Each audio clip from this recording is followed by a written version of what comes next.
In this quick guide, I'll show you how to change your Hostinger password step by step. First, open your browser and go to hostinger.com.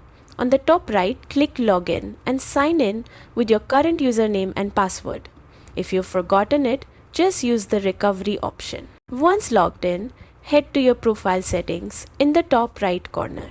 From the drop-down, select Account Information or Profile. Now scroll to the Security section and click Change Password. Enter your current password, then type in your new one. Make sure it's strong. Use letters, numbers and symbols.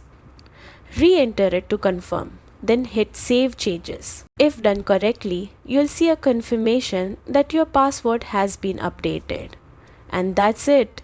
Your Hostinger account is now more secure. Don't forget to like and subscribe for more quick tech tutorials.